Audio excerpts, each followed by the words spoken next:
Bismillahirrahmanirrahim. Assalamualaikum warahmatullahi wabarakatuh. Alhamdulillahirabbil alamin wa bihi nasta'inu ala umuri dunya waddin. Wassalamu ala mursalin. Bismillahirrahmanirrahim. Alhamdulillahirabbil alamin wa bihi nasta'inu ala umuri dunya waddin. Wassalatu wassalamu ala asrofil anbiya'i wal mursalin wa ala alihi washabihi rasulillahi ajmain. Amma ba'du. Puji syukur tanti kita ucapkan atas kehadirat Allah Subhanahu wa Ta'ala yang telah memberikan kita nikmat iman, Islam, dan ihsan sehingga kita dapat berkumpul baik secara daring maupun luring di Auditorium R. Suparjo.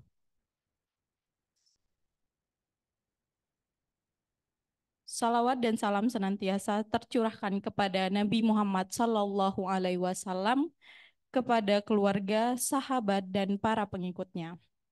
Perkenalkan, saya Nada Khairani sebagai pemandu acara New Halal Class 2023 pada hari ini.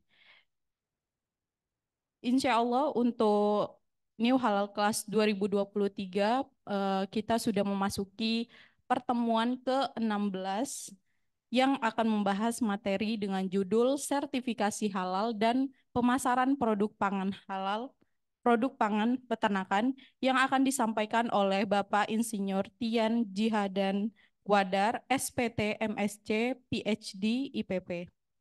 Sebelum melanjutkan ke sesi materi, izinkan kami dari panitia untuk menyampaikan beberapa hal, yaitu bagi hadirin yang hendak ke toilet, dapat menuju ke belakang ruang auditorium ini, atau yang berada di belakang Bapak Ibu sekalian.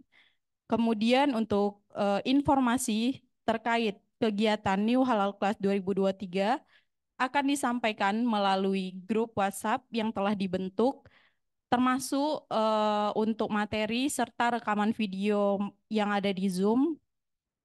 Untuk itu, kami harap setiap peserta dapat memperhatikan dengan baik segala informasi yang akan dibagikan di grup WhatsApp. Kemudian, bagi peserta daring melalui Zoom meeting, kami perkenankan untuk tetap memakai pakaian yang sopan dan rapi, yang nanti juga insya Allah link presensi akan dibagikan setiap 15 kali di kolom chat Zoom. Untuk itu, para peserta kami harap untuk mengecek secara berkala untuk dapat melakukan presensi. Baiklah, untuk mengawali kegiatan kita pada siang hari ini, marilah bersama-sama kita luruskan niat untuk mencari ridho Allah Subhanahu wa Ta'ala dengan mengucapkan basmalah, Bismillahirrahmanirrahim. Baiklah, untuk tidak memperpanjang mukadimah, saya persilahkan kepada Bapak Tian selaku pemateri hari ini. Kepada beliau, saya persilahkan.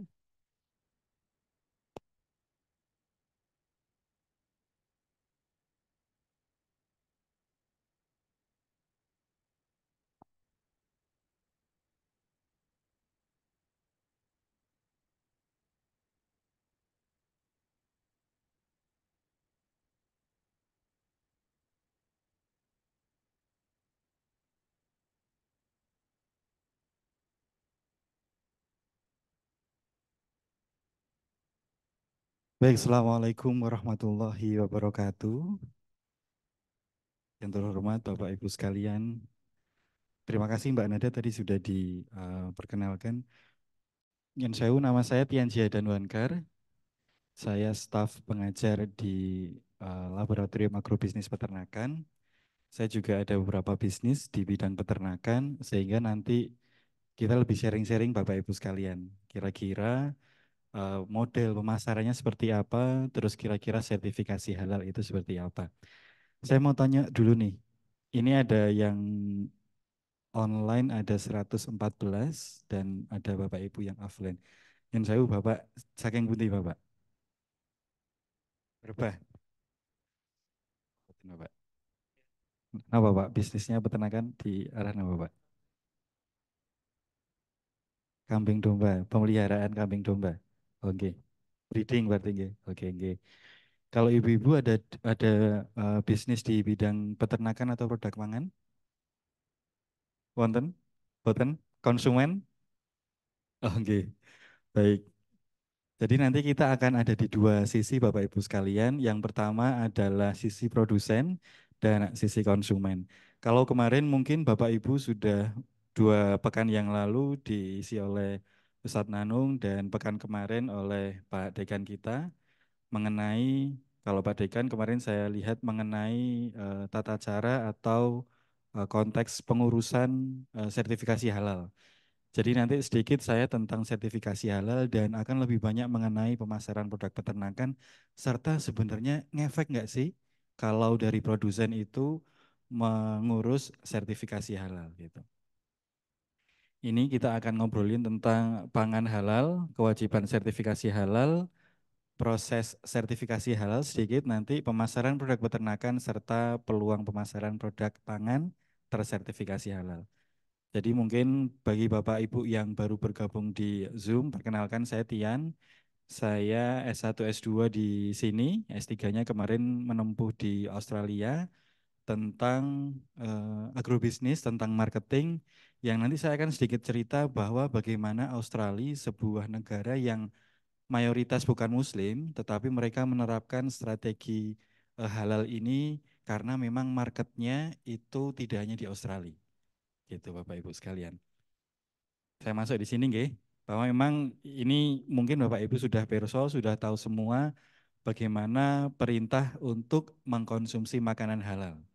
Makanan yang dianggap halal adalah makanan yang memenuhi persyaratan agama Islam. Halal ada ini ya, ada halal cara mendapatkan dan halal dari segi zatnya. Nah, kita di sini belajar atau diskusi mengenai yang zatnya gitu. Berasal dari daging yang berasal dari hewan yang disembelih dengan cara yang benar, menyebut nama Allah dan proses makanan yang tidak mengandung bahan-bahan terlarang seperti babi atau minuman keras. Ini ada dalilnya, hai sekalian manusia, ini di Al-Baqarah ayat 168, makanlah bagi yang halal dan baik, halal dan toyib, karena ada banyak syarat-syaratnya dan banyak keuntungannya. Ini juga di Al-Maidah ayat 3, diharamkan bagimu memakan bangkai, darah, daging babi, daging hewan yang disembelih bukan atas nama Allah, yang tercekik, yang dipukul, yang jatuh, yang ditanduk, yang diterkam binatang buas kecuali yang sempat kamu sembelih. Di situ ada poin kecuali yang sempat kamu sembelih. Saya ingat dulu ketika saya mahasiswa, kita sering praktikum di kandang gitu Bapak Ibu sekalian, ada kambing atau domba ini sakit sebenarnya. Tetapi waktu itu sakitnya bukan sakit yang menular Bapak. Sudah mau, sepertinya sudah tidak bisa diobati gitu. Akhirnya obat terakhirnya apa? Peso, bener. Bahasanya dihalalkan. Karena memang di sini tulisannya kecuali sempat kamu sembelih. Jadi ketika memang posisinya memang sudah sakit gitu, sakitnya pun juga nanti kita lihat apakah itu aman untuk dikonsumsi atau tidak. Kita sembelih, bisa disembelih, ya sudah kita sembelih. Karena kembali di sini kita ingin mengkonsumsi makanan yang halal. Kenapa kok disembelih? Ternyata kalau tidak disembelih itu darahnya itu ada di daging-daging, menempel di daging, dan ketika banyak darah yang ada di daging maka kontaminasi zat-zat itu cukup banyak sehingga membuat daging cepat busuk dan tidak sehat untuk dikonsumsi. Gitu. Nggih, Ustaz Nanung, monggo. Gitu nggih. Jadi kenapa kok di sini poinnya adalah di sembelih. Nanti saya juga ingin menjelaskan atau menyampaikan sedikit pengalaman yang saya dapat ketika saya bekerja di rumah potong di Australia. Saya kayak magang gitu beberapa pekan di sebuah rumah potong domba di Australia. Posisinya adalah rumah potong domba itu melayani 2 market, market di Indonesia, market di Australia dan juga market untuk ekspor. Gitu.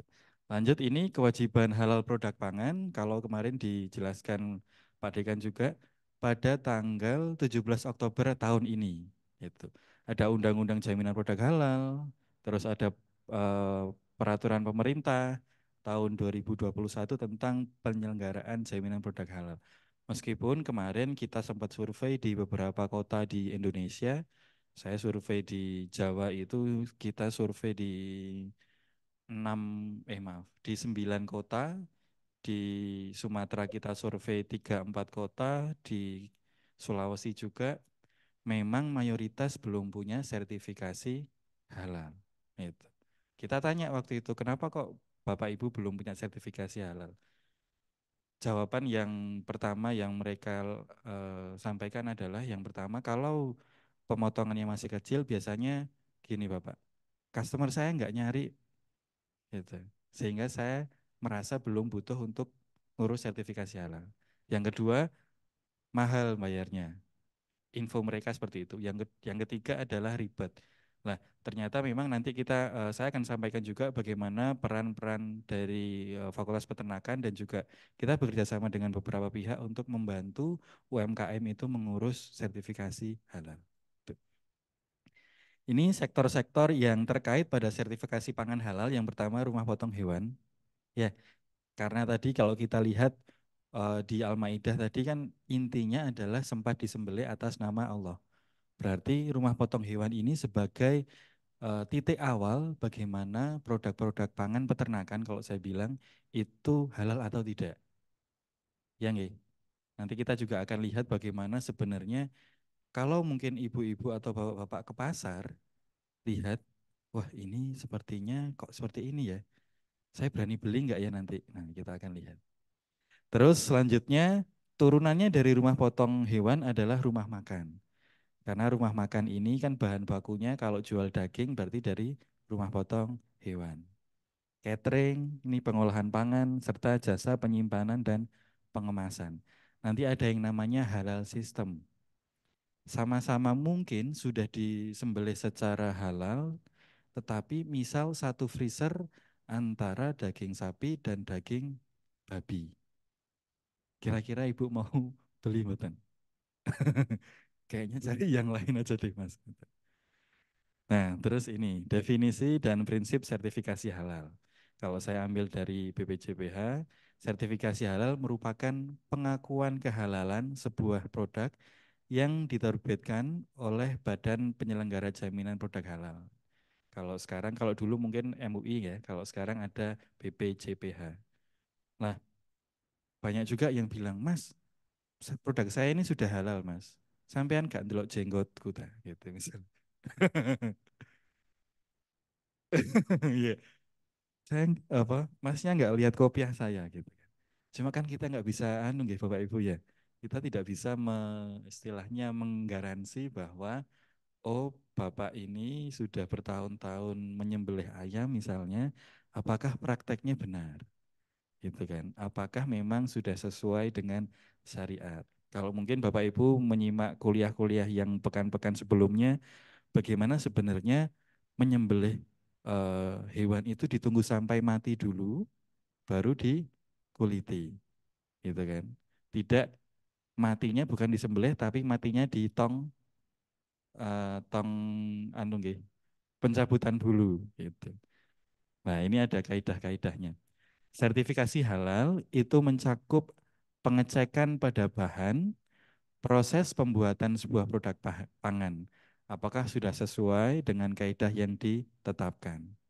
Kalau kemarin mungkin Pak Dekan menyampaikan bagaimana proses sertifikasi halal itu berlapis. Kenapa kok sampai seperti itu? Ini ya, ada macam-macam ya. Tapi kalau konteksnya kita di produk peternakan, ada di rumah potong atau di pengolahan misalnya. Nah kan prosesnya ada beberapa sertifikasi, ada beberapa step, ada beberapa langkah.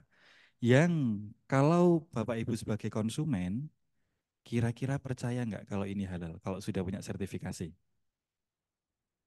Percaya nggih? Karena kan oh sudah dicek, oh sudah benar, oh sudah nanti ada proses-proses selanjutnya.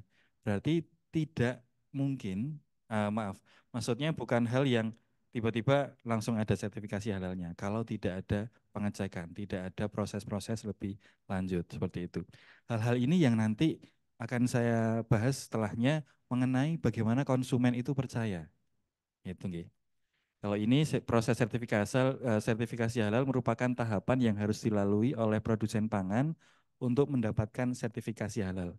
Dalam bagian ini menjelaskan tahapan-tahapan nggih, yang harus dilalui. Misalnya harus mendaftar dulu, habis itu nanti akan ada survei, terus dari hasil survei nanti akan dirapatkan sehingga nanti terbit sertifikat halal yang ada nomornya.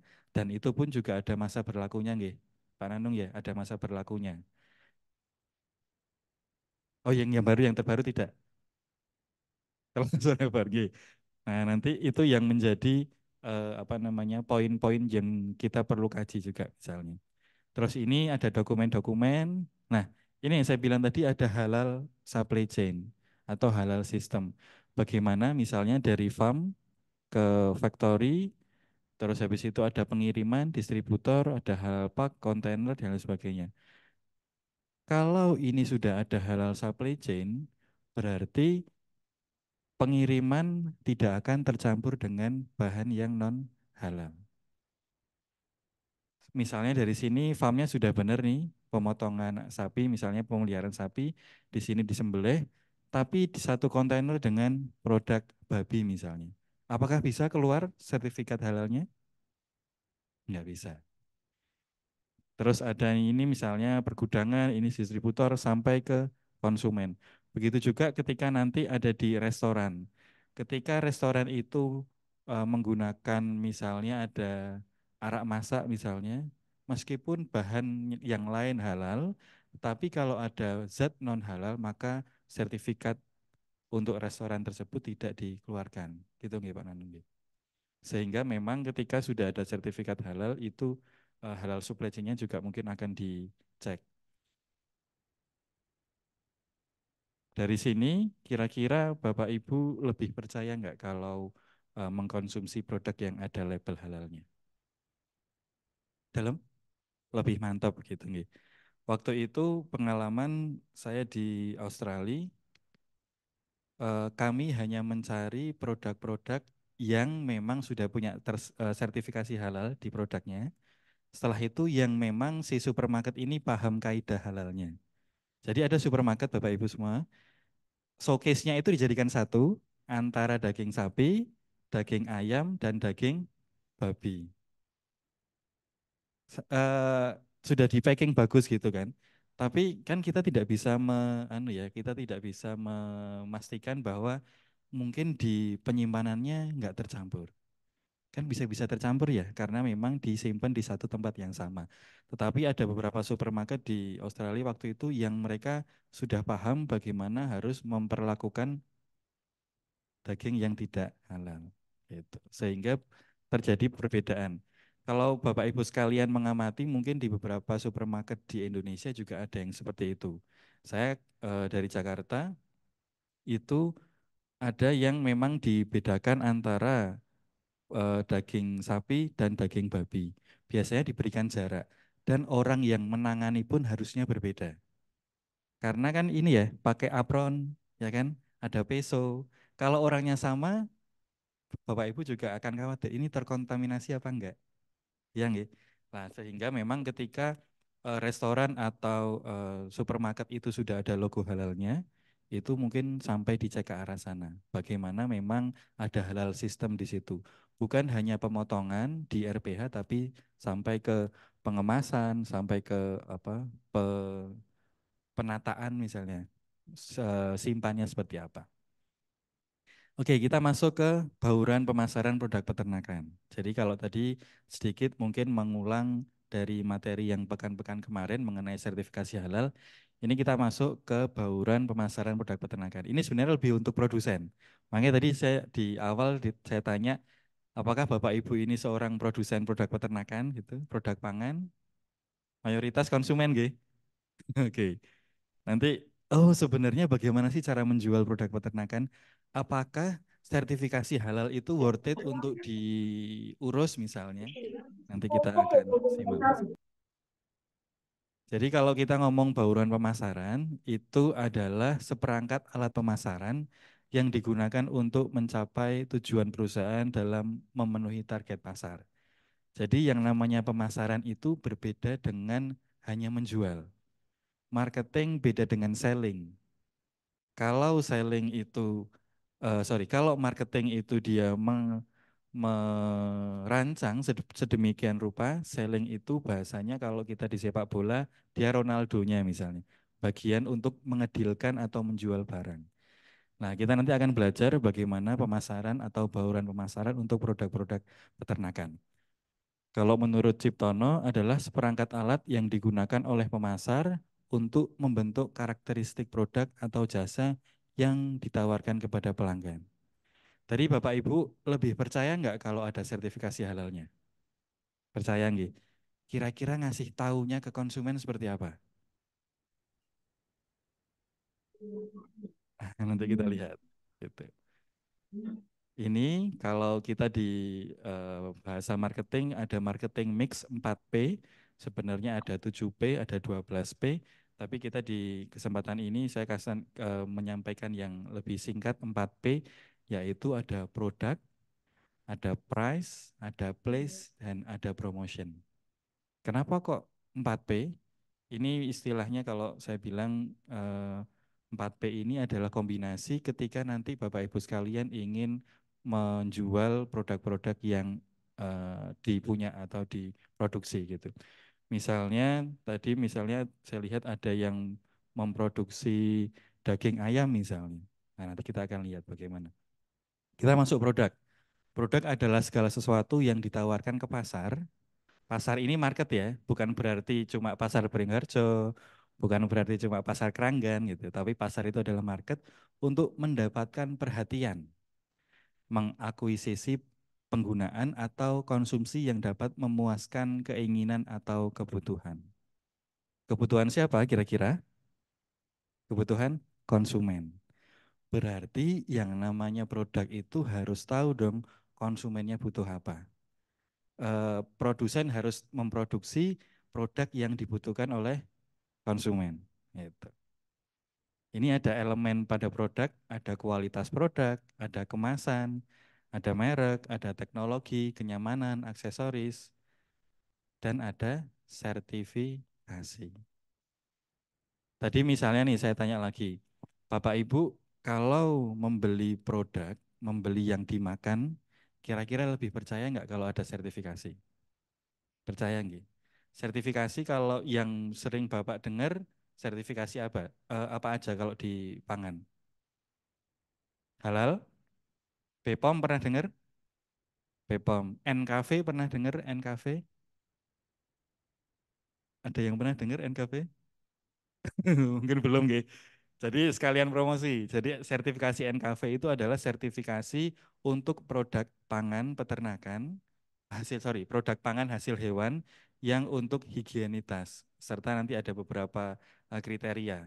Jadi kalau namanya halal dan toyib berarti punya sertifikasi halal dan punya sertifikasi NKV gitu. Nanti saya ada contoh gambar produk-produk yang sudah punya sertifikasi NKV.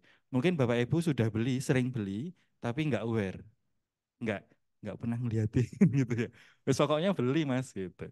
Nah, ini ada beberapa elemen pada produk, misalnya kualitas, kemasan, merek, teknologi, kenyamanan, aksesori, dan sertifikasi. Terkadang memang semua elemen ini bisa bekerja sama untuk membuat produk. Tetapi ada juga yang, oh poin pentingnya di kualitas, atau poin pentingnya di kemasan, atau di merek, atau di sertifikasi misalnya. Ini misalnya kualitas produk. Kualitas produk dapat ditentukan dari bahan baku dan proses produksi yang dilakukan. Dan level kualitas produk itu merupakan kalau saya bilang strategi positioning. Kualitas produk disesuaikan dengan target pasar yang ingin dituju. Ini saya kasih contoh. Ini yang ibu-ibu nyun sewu sering beli yang seperti ini. Yang sering beli yang hijau, kuning atau yang paling eh, hijau. Hijau ya. Nah, Bapak Ibu sekalian, ini diproduksi oleh pabrik yang sama. Mereknya pabrik yang sama, tetapi ternyata mereknya berbeda dan kualitasnya pun berbeda. Kenapa? Karena mereka punya target pasar yang berbeda-beda. Gitu nggih. Kualitasnya berbeda itu berpengaruh pada bahan baku yang digunakan. Misalnya nih, ini saya nggak tahu resep buatnya ya, tapi contohnya adalah misalnya yang hijau ini persentase ayamnya lebih banyak daripada yang tengah. Begitu juga yang tengah lebih banyak daripada yang paling kanan gitu. Dan harganya pun berbeda. Saya disclaimer mungkin nanti akan sering sebut merek di sini karena memang kuliahnya seperti itu, memang sharing-sharingnya seperti itu. Dan biar lebih memudahkan Bapak Ibu sekalian untuk kira-kira paham. Dan karena ini memang sering ditemui di kehidupan sehari-hari, biar lebih bisa membayangkan. Jadi antara satu, 2, dan 3 diproduksi di pabrik yang sama, bahan bakunya sama, ada ayam, ada tepung, misalnya merica dan sebagainya, tetapi presentasenya berbeda, harganya pun juga berbeda. Karena apa? Pasar yang dituju berbeda. Tetapi kalau Bapak Ibu lihat di sini ada sertifikasi halal, di sini ada halal, di sini ada halal. Di sini ada NKV, ada NKV, ada NKV. Jadi sertifikasinya tetap semua ada. Tetapi memang semisal nanti Bapak Ibu memproduksi produk-produk, oh market saya seperti apa? Apakah market saya mau eh, beli lebih mahal nggak kira-kira? Apakah kalau kita bahasa ininya buying powernya seperti apa? Kira-kira duitnya mau nggak sih dikeluarkan untuk produk kita kalau kita buat yang bagus? Atau memang market kita menyasar produk yang seperti ini? Contohnya nih misalnya, ini harganya 30.000, ini 17,5, ini 14. Kira-kira Ibu lebih pilih yang mana? Yang hijau, yang tengah, atau yang samping? Yang biasa yang mana? Yang hijau ya? Karena lebih, kayaknya mereknya Sogut lebih terkenal deh Mas gitu misalnya. Kenapa? Karena Sogut ini lebih sering muncul di TV. Ya, saya rasa ini agak jarang muncul di TV nih Bapak Ibu sekalian ya. Karena kembali marketnya berbeda, strategi pemasarannya berbeda, dan kalau dilihat packagingnya pun juga berbeda. Gitu. Kita lanjut ke kemasan. Proses pengemasan itu meliputi proses desain dan produksi wadah untuk membungkus suatu produk. Jadi bukan cuma bungkus kresek aja, tetapi memang pengemasan ini ada apa istilahnya, ada aturannya misalnya. Kemasan yang baik itu ada nama produk, ada produsen, berat volume, komposisi, aturan pakai, terus kalau pangan ada expired date misalnya. Terus habis itu pembuatan kemasan disesuaikan dengan aturan yang berlaku serta kembali kebutuhan pasar yang ingin dituju. Kira-kira kemasan kalau yang beli ibu-ibu sama yang beli mbak-mbak di belakang sama atau beda? Beda. Kalau beli susu nih ibu nih, kira-kira ibu-ibu beli yang 1 liter, 2 liter atau yang 200 mili? 2 liter, ya kan Pak? Sekalian, biar di kulkas di rumah bisa awet, bisa untuk satu keluarga. Tapi kalau mbak-mbak ini 2 liter nggak habis Mas gitu, nggak habis Pak biasanya seperti itu. Sehingga kembali kebutuhan pasar yang ingin dituju. Sama nanti misalnya kita mau menjual ayam deh misalnya, produk ayam. Produk ayam, ayam mentah dijual ke teman-teman mahasiswi. Di kosannya nggak ada dapur. Apa kira-kira mau beli? Nggak. Kalau ayam geprek berangkat gitu. Tapi kalau ayam mentah kayaknya nggak dulu deh Mas gitu. Oke. Sehingga memang kemasan ini juga disesuaikan. Nah, sama-sama nugget ya Bapak Ibu ya. Tapi kemasannya berbeda. Kira-kira yang merah ini kemasannya untuk siapa? Untuk konsumen akhir atau untuk catering? Konsumen akhir ya Bapak Ibu ya. Kemasannya menarik, ada merek, ada warna, ada gambar dan lain sebagainya. Kalau yang samping ini, yang nomor 2, untuk catering. Ya, untuk kafe, untuk restoran. Kenapa kok dibedakan? Kira-kira kenapa kok dibedakan kemasannya? Harganya lebih ekonomis, nggih, benar Bu. Biasanya memang kalau kemasan, saya bilang kemasan Horeca ya. Horeca itu hotel, restoran, kafe atau catering. Kira-kira dalam ukuran volume besar atau volume kecil? Besar. Kalau bisa beli yang langsung 5 kilo kalau ada. Tapi kan jarang, mungkin kira-kira 2 kilo, 1 kilo gitu. Tapi kembali kalau ibu-ibu di rumah beli yang 5 kilo kira-kira gimana Bu? Nggak habis gitu ya. Paling ya setengah kilo atau 1 kilo. Nah sehingga kembali memang kebutuhan pasar yang ingin dituju. Dan semisal sama-sama susu, tapi yang satu susu untuk anak-anak, kira-kira kemasannya 125 mili atau 500 mili. 125 mili. Desainnya pun juga akan berbeda. Nah, ini saya ingin meng-highlight juga beberapa tahun yang lalu ketika saya mahasiswa belum ada nih model yogurt seperti ini. Ini ada yang sering konsumsi yogurt Bapak Ibu sekalian? Ya, mungkin nggih. Ternyata ada beberapa merek yang sekarang punya kemasan seperti ini. Kemasan yang lebih tahan lama dalam tanda kutip karena tidak langsung habis. Bisa cuma disedot sebentar, ditinggal, disedot lagi, dimasukkan tas, sehingga memang kemasan ini kembali untuk membuat kemasan sebenarnya tidak sesimpel yang Bapak Ibu kira. Karena ada risetnya misalnya. Bagaimana membuat kemasan yang ketika orang itu lihat, wah saya mau beli ini. Warnanya sudah diatur. Kenapa kok ini merah misalnya? Kalau tadi mohon maaf, kenapa kok ini hijau misalnya? Kira-kira kalau hijau gini lebih identik dengan apa? Segar misalnya atau natural misalnya nggih. Nah, kenapa kok McDonald itu warnanya merah sama kuning? Menggugah selera makan gitu ya Ibu ya. Karena memang ada risetnya. Ini kemasan kembali berarti memang kita harus tahu semisal Bapak Ibu sebagai produsen yang saya mau layani ini siapa? Apakah konsumen akhir? Apakah konsumen yang nanti akan dijual kembali? Apakah distributor ataukah konsumen akhir itu anak kecil?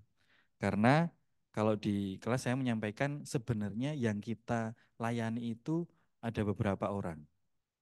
Contoh nih misalnya, saya menjual susu bayi. Susu bayi nggih Bapak Ibu ya. Yang mengkonsumsi siapa kalau susu bayi? Bayi.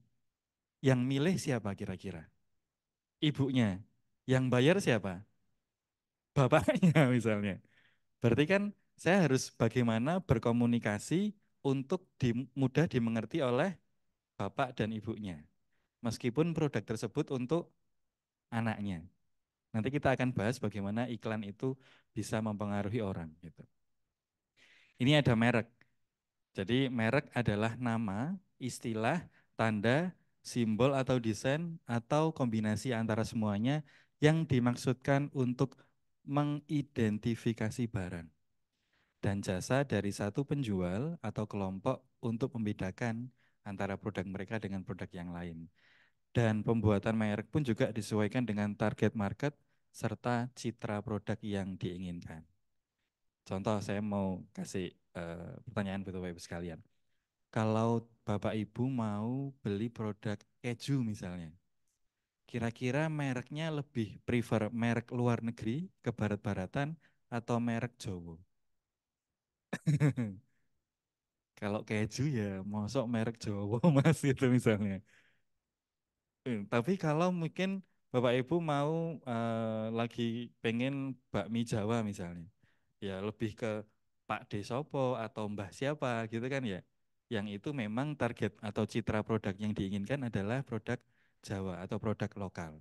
Begitu juga ketika nanti Bapak Ibu jual produk susu misalnya, susu pasteurisasi, target marketnya misalnya kita mau jual di sekolah internasional. Ya bukan susu Mbok Darmi dong mereknya, misalnya seperti itu. Nah, kembali.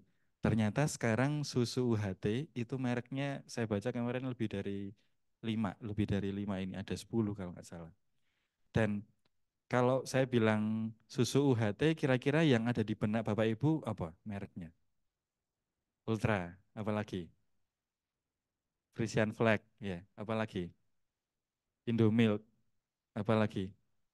Greenfield sekarang masuk, gitu kan? Apalagi ada lagi? Ya kira-kira Diamond 5, ya kan? Tadi yang pertama disebut adalah ultra. Berarti kalau kita bilang merek untuk UHT Ultra yang menjadi bahasanya adalah top of mind. Ketika orang, oh saya mau beli UHT, ingatnya sama kayak misalnya Bapak Ibu mau beli deterjen, ingatnya saya mau beli Rinso merek Attack. Nah, gitu ya, Rinso ke Attack gitu kan. Atau saya mau beli Aqua merek Cleo. Berarti Aqua adalah apa? Top of mind-nya. Nah, bagaimana nanti kita bisa membuat merek-merek itu menjadi top of mind. Sama kayak misalnya kita mau transportasi online. Yang diingat apa? Gojek. Padahal ada Grab, padahal ada sekarang Maxim misalnya. Nah, kayak gitu. Ya, Jogja kita misalnya. Jadi ketika nanti Bapak Ibu membuat produk dan ada mereknya, bagaimana merek itu bisa mudah nyantol di customer Bapak Ibu sekalian. Ada juga sekarang kalau kita beli gadget misalnya, itu loh Mas yang ada apel kroaknya gitu. Eh, padahal nggak ada namanya, nggak ada tulisannya di situ, tapi hanya apa simbol atau desain. Yang itu bedanya mungkin dari segi rupiah jadi lebih mahal. Sama kayak ibu-ibu kalau bawa tas yang ada huruf H-nya, ya kan, jadi bawanya gini. Kalau perlu bawanya sambil gini-gini misalnya. Itu. Padahal ada huruf H-nya. Jadi Hermes gitu ya. Ini nggih, bahwa ternyata sekarang kalau Bapak Ibu lihat di supermarket yang namanya susu UHT sudah bukan hanya Ultra, malah Ultra nggak masukin. Ada Frisian Flag, ada Indomilk, ada ini sekarang Kin, ada Cimory. Cimory yang dulu hanya terkenal apa kalau Cimory? Yogurt. Sekarang mereka sudah main di susu UHT dan macam-macam. Kalau susu sterilisasi, kira-kira Bapak Ibu ingatnya apa? Tahu nggak susu sterilisasi? Susu beruang gitu kan. Iya, susu beruang yang gambarnya naga misalnya. Yang iklannya naga gitu. Yang iklannya naga, bir brand. Sekarang ternyata untuk susu sterilisasi sudah banyak merek yang dia masuk ke sana. Tapi memang top of mind-nya masih bir brand. Gitu. Kita lanjut ke P yang kedua. Tadi sudah ada produk. Produk sebenarnya ada beberapa ya. Nanti sertifikasi ini saya jelaskan terakhir. Terus kita masuk ke price atau harga. Kira-kira Bapak Ibu kalau mau beli barang mau yang murah atau yang mahal? Atau yang wajar? Ayo, kira-kira mau yang murah, murah tapi bagus gitu. Yang mahal atau yang wajar? Saya tanya ke ibu-ibu nih yang sering belanja. Bu, daging sapi sekarang berapa Bu sekilo Bu? 140 misalnya. Kalau saya jual daging sapi 75.000 kira-kira mau beli nggak Bu? Takut, ya nggak? Berarti murah itu belum tentu ibu-ibu mau beli. Ya kan? Karena memang yang ada di benak ibu-ibu, oh daging sapi itu kira-kira seratusan lah Mas. Kalau ada yang jual 75 malah, ini sapi beneran apa enggak ya? Gitu kan. Celeng atau mungkin sapi gelonggongan misalnya. Oh mungkin sapinya dalam kalau bahasa kita sapi bobok misalnya. Tahu nggak sapi bobok Bapak Ibu? Sapi bobok sapi sudah mati baru dipotong. Kira-kira halal enggak kalau seperti itu? Mboten ya, karena matinya belum sempat disembelih misalnya. Lah, price ini menurut Cottle dan Armstrong sejumlah uang yang dikeluarkan untuk sebuah produk atau jasa atau sejumlah nilai yang ditukarkan oleh konsumen untuk memperoleh manfaat atas sebuah produk atau jasa. Jadi sejumlah uang yang dikeluarkan untuk mengkonsumsi produk atau jasa. Biasanya memang harga ini kembali tergantung dari target market yang dituju. Jadi saya bilang ke ibu-ibu kalau daging sapi 75.000 jadi mikir gitu kan ya. Kalau ayam sekarang, ayam kira-kira harganya berapa ibu sekalian? 30-an. Ya. Kalau ada ayam yang harganya 15.000, kayaknya jadi tiran itu misalnya gitu. Padahal mungkin ada juga yang seperti itu. Tapi kita kalau normalnya di lapangan memang sekitar 30 sampai 35 untuk konsumen rumah tangga. Gitu. Ini ada pendekatan penetapan harga Bapak Ibu sekalian, ada cost based pricing, ada value based dan ada competition based pricing. Kalau cost based itu kira-kira biaya produksinya berapa? Ini yang sering dilakukan gitu. Biaya produksinya berapa? Terus mau dinaikkan berapa persen? Itu. Oh, 10%. Oh, 15% misalnya. Oh, 1.000. Oh, 2.000. Nah, biasanya memang teman-teman saya membina beberapa teman-teman wirausaha di kampus. Kesalahan yang sering dilakukan oleh teman-teman mahasiswa di kampus adalah mereka setting harga terlalu murah dalam tanda kutip. Mereka tidak memperhitungkan tenaga, nggak memperhitungkan bensin yang dikeluarkan, nggak memperhitungkan gas. Sehingga biaya produksi 9.000 dijual berapa? 10.000. Harganya piro? 1.000. Terus kalau ada reseller, oh iya ya Pak ya. Kalau ada yang mau beli minta diskon, oh iya ya Pak ya gitu. Sehingga memang bisa jadi produk-produk yang dikonsumsi oleh Bapak Ibu semua, biaya produksinya bisa jadi cuma sepertiga atau setengah dari harga jual. Karena mereka ada pemasaran berjenjang. Kalau masuk ke supermarket ada listing fee, ada biaya yang harus dibayarkan oleh produsen agar produknya ada di supermarket, ada di minimarket misalnya. Nah, kita harus tahu nih, oh kira-kira semua biaya dihitung, semisal ada pajak juga bisa dimasukkan, terus kita mau up berapa persen.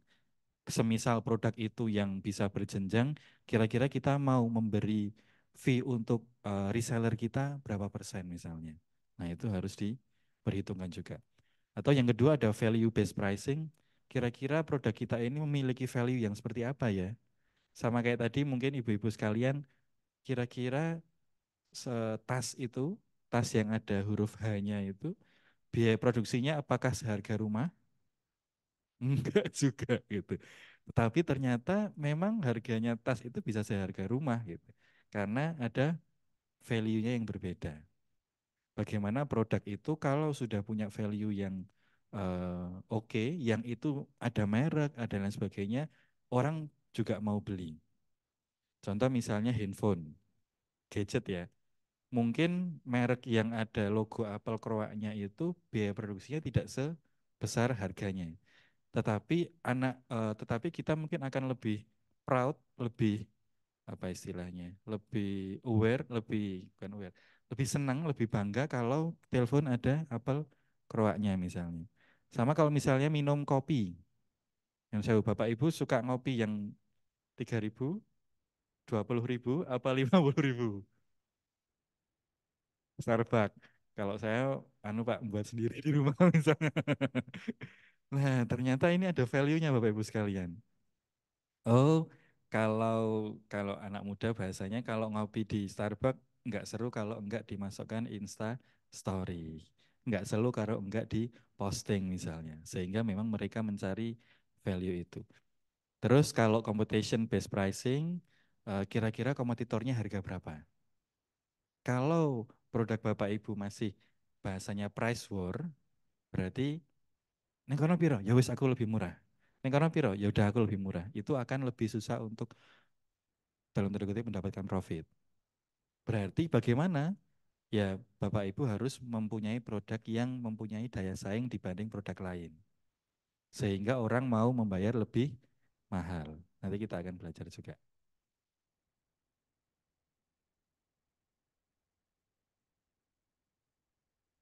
Nggak bisa. Next. Oh, oke. Okay. Bentar Bapak Ibu sekalian.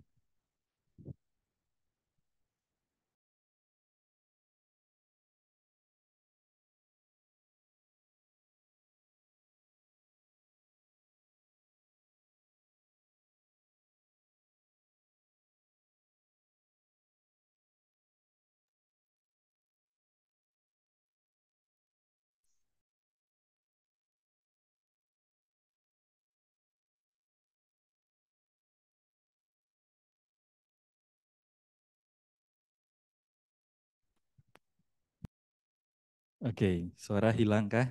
Nah, sekarang sudah masuk. Ini kalau cost based pricing ada biaya tetap, ada biaya variable, dan juga biaya total. Nah, terkadang memang Bapak Ibu tidak menghitung biaya itu detail. Ya wis ketoke entek bahan 10.000 gitu.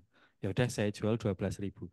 Padahal ada biaya-biaya yang nanti ketika bisnis itu membesar, butuh misalnya sewa tempat misalnya, butuh yang misalnya ada biaya karyawan, butuh yang misalnya kalau Bapak Ibu pinjam dana dari perbankan berarti butuh pengembalian, butuh bayar bunga misalnya. Sehingga itu harus diperhitungkan. Kembali tadi terkadang UMKM itu tidak sampai ke arah sana. Ya wis entek bahan semene saya tambahkan berapa ribu, saya tambahkan berapa puluh ribu. Sehingga ketika dihitung kok aku dapat kesel tok ya dalam tanda kutip. Ya, itu nggih. Apalagi banyak kalau saya ke ke kandang-kandang itu, Mas sebenarnya jenengan ki untung ra toh? Lah kuwi Mas gitu. Pokoknya itu ku beli ternak, beli pakan, tak jual, ketoknya ada sisa gitu. Karena memang tidak ada pencatatan. Banyak UMKM yang mereka tidak memiliki pencatatan secara tertib.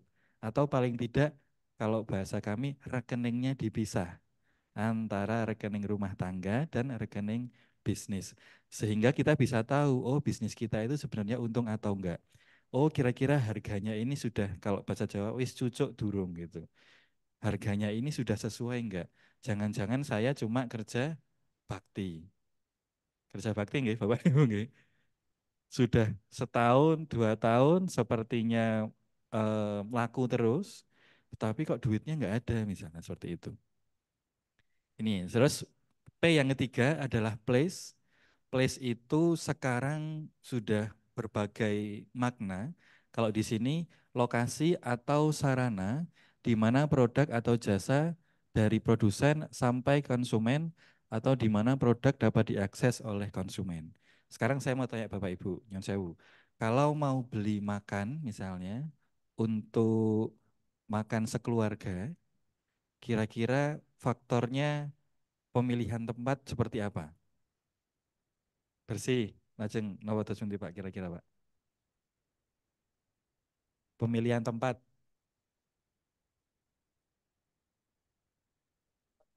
nggih. Kalau mau makan, nggih. Nggih, bersih dan penataannya misalnya nggih Pak, nggih. Ada yang ada musolanya jadi pertimbangan? Ada kamar mandi. Ada yang parkir mobil jadi pertimbangan? Misalnya gitu kan. Nggih,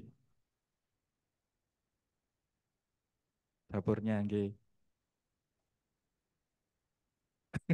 Iya benar Pak. Makanya ada yang namanya konsep open kitchen. Nah, beberapa restoran itu sudah ada open kitchen. Open kitchen itu kita bisa lihat dapurnya. Oh, mas-masnya itu bajunya rapi, bersih. Ben berapa kali masak dilap-lapin. Sehingga customer lebih percaya. Apakah ada harga yang lebih? Ada. Biasanya memang konsep-konsep seperti itu ada biaya yang lebih karena tadi membeli kepercayaan konsumen. Nanti kita akan sampaikan juga. Jadi place di sini kalau lokasi berarti mungkin yang aksesnya gampang. Ya nggih. Kira-kira di kalau bahasa kami di Google Map ada. Mas mau beli sate sing enak mana? Niku loh Mas, sebelah ngalor, sebelah ngidul. Wah, ini susah nih kalau gini. Tapi kalau mungkin seumuran saya, bisa share Google Map-nya enggak misalnya. Terus kita lihat tempatnya seperti apa. Nah, kalau sekarang ada lagi place ini diartikan adalah bagaimana sarana produk itu bisa sampai ke konsumen. Semisal Bapak Ibu beli GoFood misalnya, apakah Bapak Ibu tahu masaknya seperti apa? Apakah tokonya di mana kira-kira tahu enggak? Ya mungkin bisa dilihat ya. Kalau teman-teman saya tanya di kelas, teman-teman tahu nggak kalau beli ayam geprek di mana? Enggak tahu Pak, itu di GoFood aja tahunya. Pernah lihat tokonya enggak? Enggak pernah Pak gitu. Nah bisa jadi place ini menjadi sarana bagaimana produk itu dari produsen sampai ke konsumen. Ada lagi sekarang yang namanya Sedo Kitchen atau resto itu hanya menerima apa istilahnya take away aja, tidak menerima makan di tempat. Tapi dia juga bisa jual makanan loh, Nathan. Lewat apa? Lewat eh, online. Nah, ini ketika Bapak Ibu nanti membuat usaha yang perlu dipertimbangkan kira-kira tempatnya apakah marketing channelnya seperti apa, coveragenya seperti apa, dan kemudahan transportasi atau diaksesnya seperti apa. Coverage itu dalam arti apakah bisa mengcover suatu area. Makanya kalau mungkin Bapak Ibu simak beberapa restoran atau tempat makan yang besar, mereka punya istilahnya radius. Berapa kilometer radiusnya lagi, baru ada lagi. Terus mungkin kalau Bapak Ibu simak beberapa merek tertentu itu mesti bukanya di eh, jalan-jalan besar atau di perempatan yang aksesnya mudah. Karena kenapa? Karena tempat itu kalau bahasa marketingnya restoran itu tempatnya sangat strategis sehingga mudah untuk diakses. Contohnya misalnya kita bilang McD deh misalnya. McD kan nggak ada yang jelempit-jelempit ya jalannya nggak. McD kalau di Jombor di perempatan besar. Kalau di Jalan Kaliurang juga di pinggir jalan besar. Di dekat Tugu juga sama. Begitu juga misalnya Pizza dan lain sebagainya. Terus ini ada alternatif channel. Alternatif channel kita mau jual produk kita kemana? Ke retail, ke wholesaler atau penjualan langsung. Sekarang kalau kita ngomong UMKM bisa juga produksinya nyelempit-nyelempit. Tetapi karena yang dipakai marketing channelnya online, ya jadi nggak apa-apa, nggak masalah. Karena yang ketemu sama produsen adalah mas-mas apa JNE. Nggak. Yang ketemu sama produsen adalah kurir. Customernya kadang nggak ngerti rumahnya Mbak Tia itu di mana yang jual kerudung. Bisa jadi karena ordernya via online. Sehingga kembali place ini bukan hanya tempat tetapi juga sarana bagaimana produk itu bisa sampai ke konsumen. Dan kalau saya kemarin tanya ke teman-teman mahasiswa, place ini juga bisa berbeda-beda tergantung dari membeli apa dan untuk apa. Contoh misal untuk makanan sehari-hari. Makan sehari-hari ya kalau teman-teman mahasiswa di dekat-dekat sini aja Pak. Cepat, murah, misalnya bersih gitu kan. Tapi kalau ada momen tertentu, misalnya wisuda misalnya, kan harus milih tempat yang beda ya Bapak Ibu ya. Syukuran wisuda misalnya. Atau misalnya kalau anak-anak mahasiswa, anu Pak, calon mertua saya mau datang. Nah, tempatnya akan berbeda. Seperti itu. Lanjut ini ada dua, ini kalau kita bilang marketing channel, ini ada pabrik, manufacturer, ada wholesaler, ada retailer, dan ada customer. Jadi ini kalau saya bilang yang via offline atau yang biasa Bapak Ibu temui, itu dari pabrik ke wholesaler, dari wholesaler ke retailer, baru ke Bapak Ibu sekalian. Retailer di sini adalah yang Maret-Maret itu, yang nggak pernah jadi April, tapi Maret terus, itu kan. Dia berfungsi sebagai retailer. Tapi sekarang karena ada ini, bisa juga dari sini sampai ke konsumen. Sekarang yang saya kalau Bapak Ibu lihat di marketing online, di Shopee, di lain sebagainya, ada loh pabrik yang langsung bisa kirim ke konsumen. Ya, saya kemarin beli beberapa hari lalu beli tensimeter. Beli tensimeter itu saya cek di beberapa apotek, harganya sekian gitu misalnya. Saya beli langsung dari pabriknya, selisihnya 200.000 gitu. Oh, berarti sekarang memang marketing online atau online marketing ini bisa merubah cara orang untuk membeli produk. Sehingga bagaimana ketika Bapak Ibu jadi UMKM nih, apakah mau hanya konvensional ini atau mau handle yang semua? Kira-kira seperti apa? Semuanya. Gitu. Kalau online? Mhm. Oke, lihat harganya dulu. Harga apa namanya? Maaf. Nggih, terima kasih. Assalamualaikum warahmatullahi wabarakatuh. Ini survei kita. Ya, selama ini itu mayoritas konsumen itu melihat dari harga kalau dari online-nya. Karena mereka kan nggak bisa melihat apa istilahnya tuh untuk tempatnya, untuk penyajiannya dan lain sebagainya kan nggak bisa. Jadi mereka melihat harga dulu. Tapi sebelum pertama lihat harga tertarik, lalu lihat reviewnya, reviewnya bagus nggak kan gitu. Kalau reviewnya bagus, baru mereka order. Tapi kalau reviewnya nggak bagus, mereka mungkin masih cari-cari lagi. Nah di situ. Tapi review kadang kita nggak bisa percaya 100%. Karena ada yang pengalaman kita, ada yang ngasih review itu cuma apa ibarat untuk menjatuhkan. Heeh. Nah di situ. Jadi kita lihat di situ untuk kalau yang online-nya. Terus kalau yang jenengan tadi nyebut dari pabrik, kadang pabrik itu di waktu-waktu tertentu memang harganya lebih murah. Tapi di sisi lain, di waktu yang lain, pabrik lebih mahal. Nah, itu kan salah satunya mungkin untuk apa istilahnya tuh antisipasi ya, Pak ya, untuk apa namanya networknya itu. Toh mereka lebih murah dari saya, tapi ambilnya juga dari saya. Jadi nggak masalah kan gitu. Makanya pabrik ambil-ambil apa suasana tertentu, situasi tertentu gitu. Jadi supaya nggak menjatuhkan networknya juga. Dan dengan begitu pabrik juga masih apa dapat pemasukan, malah kemungkinan bisa lebih banyak lagi karena yang orang yang belum pernah jadi networknya kok tertarik karena seperti itu tertarik akhirnya juga jadi jaringannya gitu. Oke, Oke. terima kasih. Assalamualaikum warahmatullahi wabarakatuh. Waalaikumsalam. Matur nuwun Pak sharing-sharingnya. Jadi memang ketika kita menjual online itu eh, tips dan triknya macam-macam Bapak.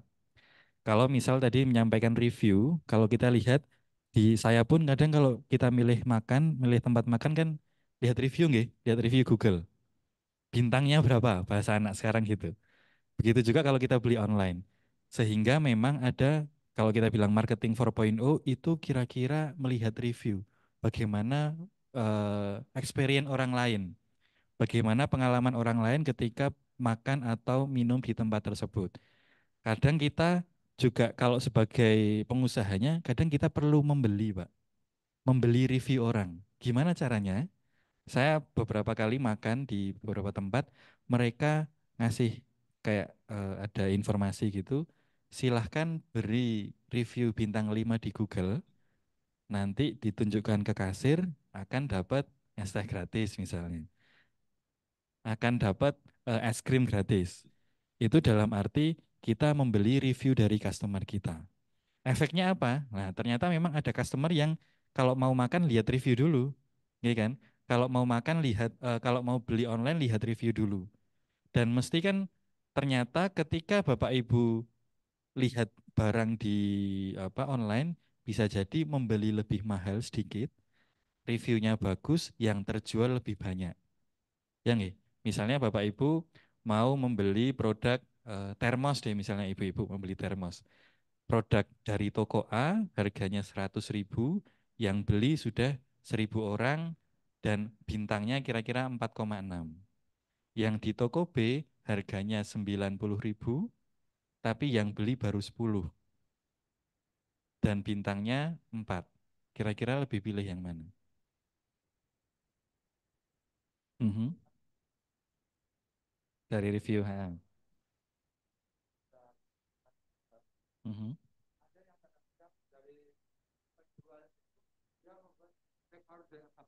Take order. Ya. Terima kasih. Nggih. Kadang-kadang kita sering nemukan itu dari review Mhm. itu ada penjual yang itu em, apa namanya itu istilahnya membuat fake order. Jadi dia punya akun beberapa untuk membeli produknya dan mengasih review. Dengan begitu kan reviewnya tetap bagus. Nah di situ kita bisa lihat komentar-komentarnya gimana. Nanti ini gimana kan gitu. Nanti di situ nanti insya Allah ketemu ini fake order atau bukan gitu. Ya, terima kasih. Assalamualaikum warahmatullahi wabarakatuh. Baik. Tapi memang kembali kita, apakah customer kita banyak yang seperti itu atau yang oh oke nih, kayaknya cukup nih. Tidak begitu detail.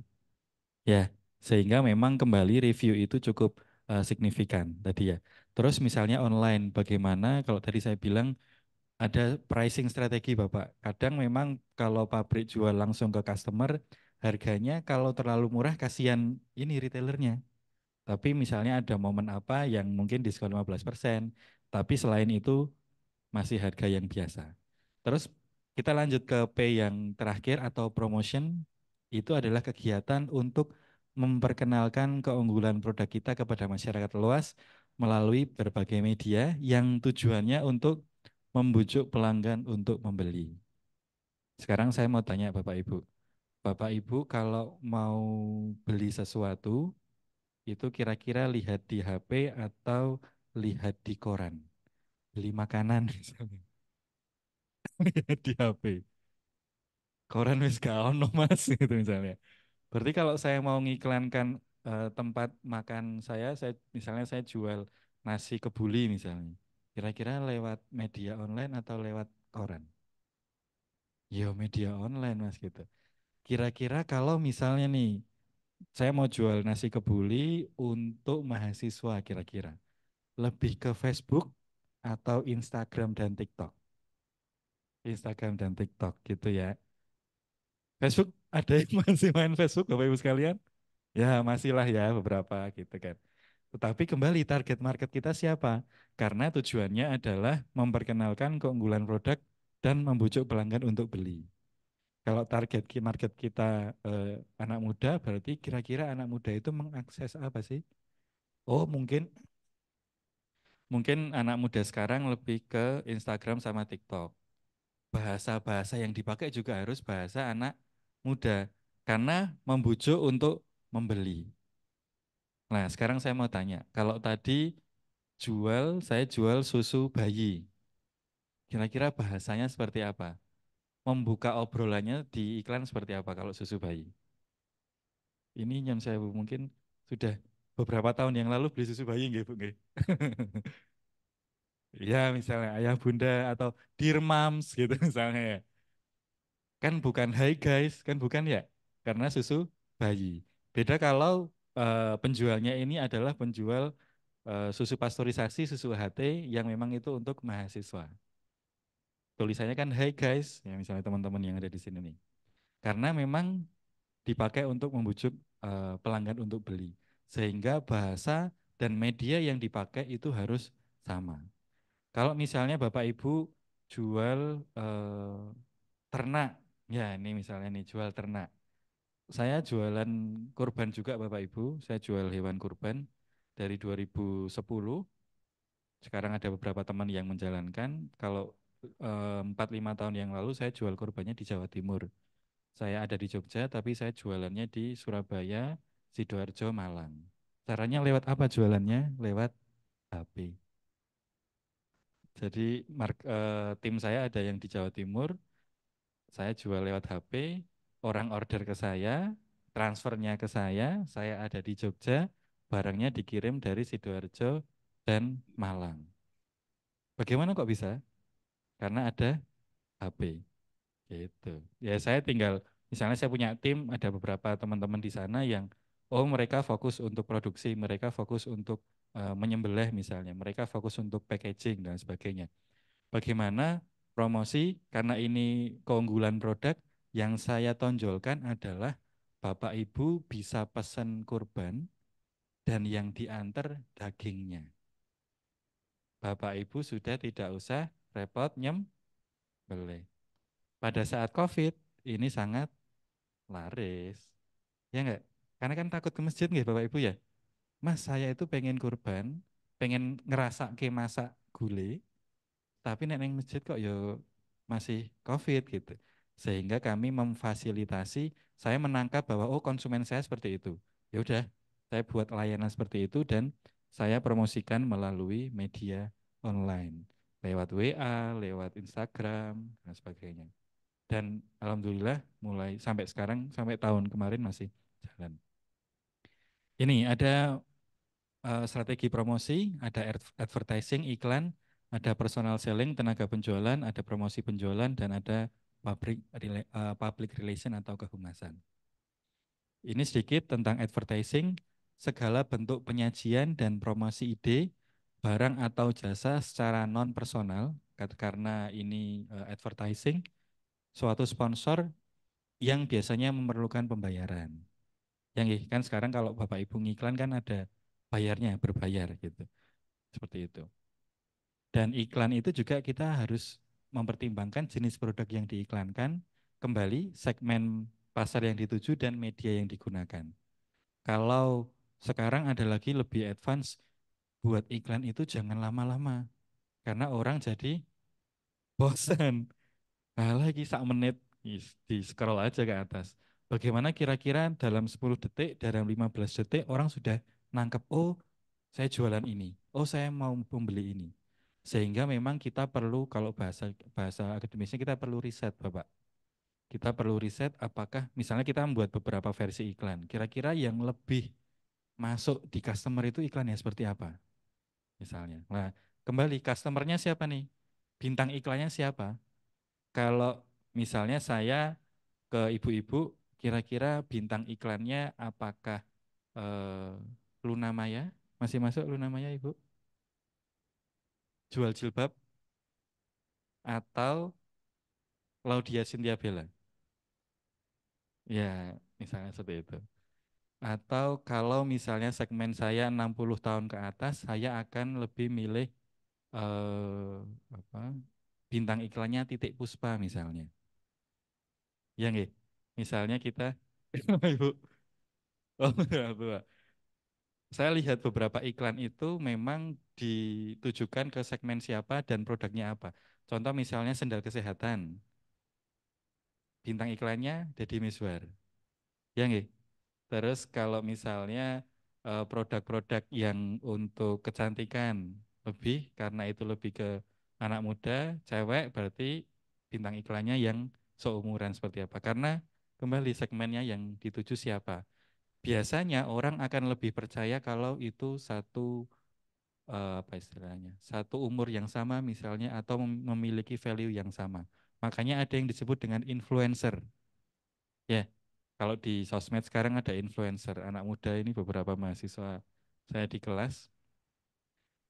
Kira-kira kalau yang cewek-cewek itu kalau mau beli skincare itu yang dicari atau yang dilihat influencer siapa? Macam-macam tuh, mereka nyebutin macam-macam. Kalau cowok-cowok kalau mau beli apa peralatan olahraga yang dilihat influencernya siapa lah. Sehingga memang kembali segmen market yang dituju. Nah, ini nih. Ini saya ambil dari internet. Sehatnya susu, segarnya yogurt. Kenapa kok ini dibuat warna-warni kira-kira? Kenapa nggak hitam putih aja? Biar menarik, gitu kan ya. Karena memang yang yang ditekankan adalah sehatnya susu, segarnya yogurt. Mereka ini ada healthy, ada fresh, ada aktif, dan ada mempunyai kalsium. Kalau yang fresh, kenapa kok warnanya hijau? Karena identik dengan segar, hijau gitu misalnya, Ya, sebagainya. Sehingga pembuatan atau pemilihan warna iklan pun juga harus disesuaikan. Kadang beberapa UMKM itu tidak sampai ke arah sini Bapak Ibu sekalian. Ya pokoknya nggawe flyer, pokoknya nggawe poster. Apakah customer bisa baca? Ya mbuh, gitu. Kira-kira Bapak Ibu kalau baca seperti ini yang terlihat awal apa?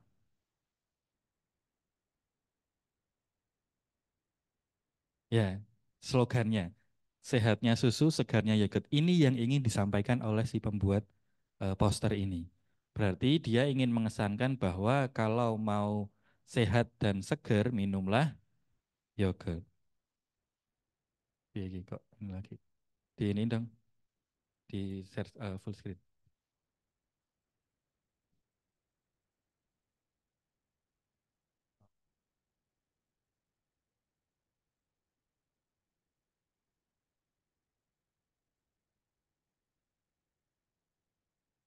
Dari sini ada diskusi atau nanti aja kira-kira? Nanti aja nggih di belakang ya. Jadi tadi kita sudah diskusi mengenai 4P, yang pertama produk, price, place, dan promotion. Nah, ini kita masuk ke peluang bisnis pangan sertifikasi halal. Di sini ada tulisan halal, fresh quality halal meat. Kira-kira sertifikasi halal itu berpengaruh nggak sih Gitu. Banyak yang tanya seperti itu pas saya survei. Nah, ini jumlah penduduk muslim di dunia sudah banyak, ini paling banyak di Indonesia, dan kalau jumlah penduduk muslim di Asia Tenggara paling banyak di Indonesia. Berarti customer kita itu dalam negeri jadi lebih banyak. Dan kalau kita lihat seperti ini, bisa jadi negara lain menganggap kita adalah negara yang konsumsinya besar. Sehingga banyak orang yang pengen belajar ke Indonesia dan belajar kira-kira orang Indonesia itu perilaku pembeliannya seperti apa. Satu. Kira-kira orang Indonesia itu pengennya makan seperti apa. Dua, gitu. Banyak studi-studi tentang seperti itu. Ini kalau kita baca Indonesia itu mempunyai atau berada di peringkat kedua wisata halal dunia. Skornya ada 70, masih di bawah Malaysia. Tapi memang Indonesia jadi destinasi halal yang cukup tinggi di ASEAN. Kalau nggak ke Malaysia berarti ke Indonesia. Dan yang namanya turis itu kan ada turis lokal dan ada turis mancanegara. Waktu itu kita pernah mengadakan sebuah seminar internasional.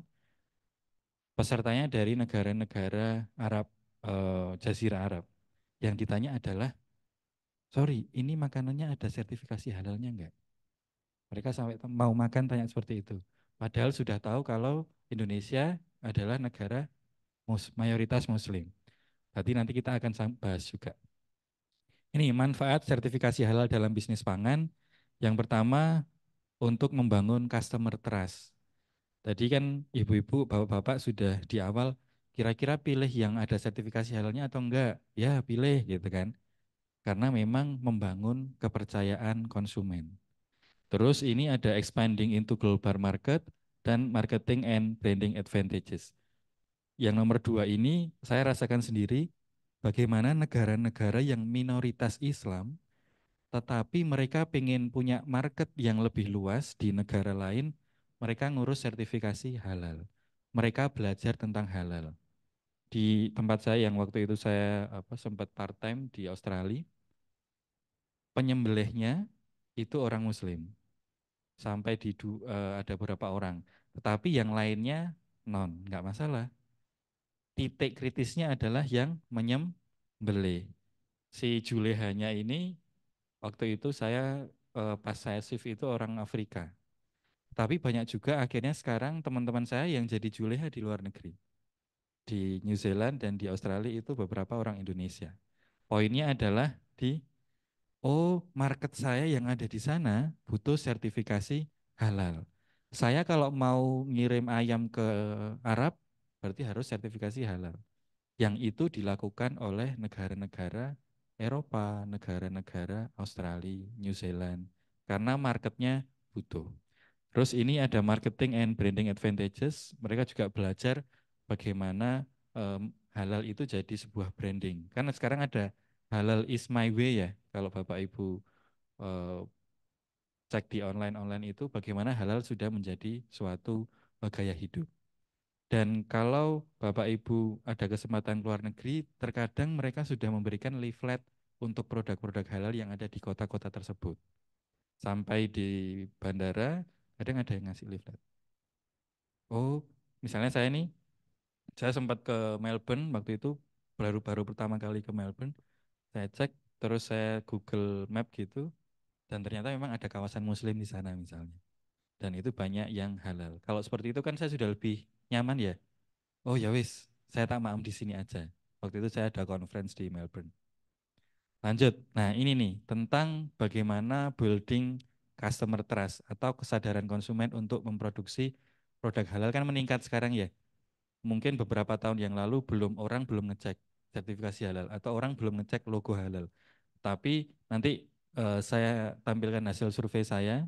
Saya kemarin penelitian S3 mengenai strategi pemasaran produk daging sapi.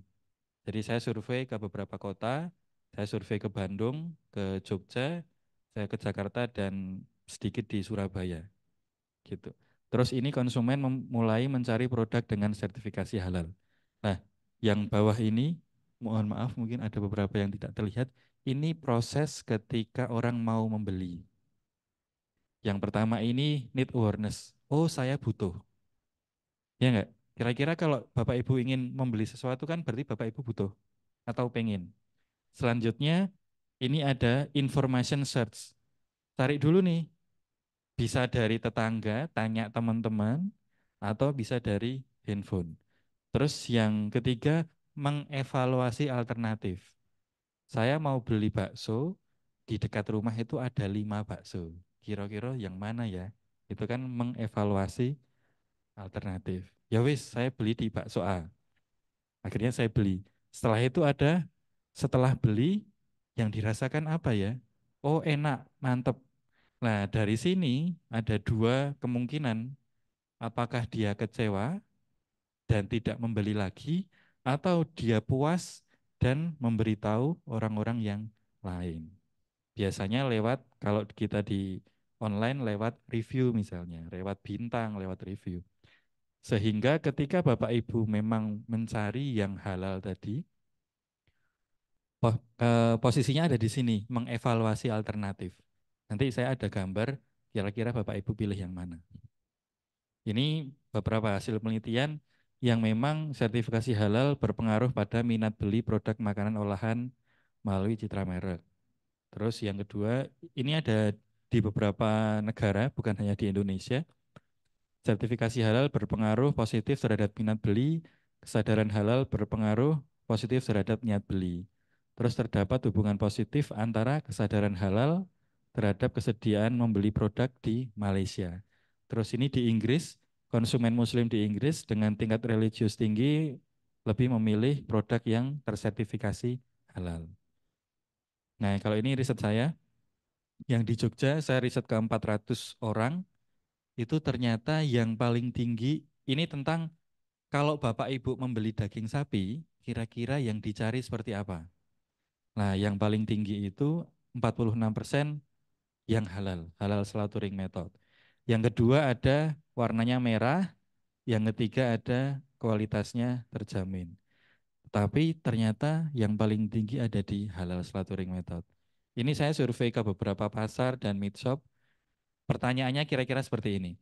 Bapak Ibu kalau mau beli daging sapi yang dicari apa? Terus saya menyebutkan beberapa alternatif. Yo yang mesti halal mas gitu. Oh berarti halal ya Bu ya?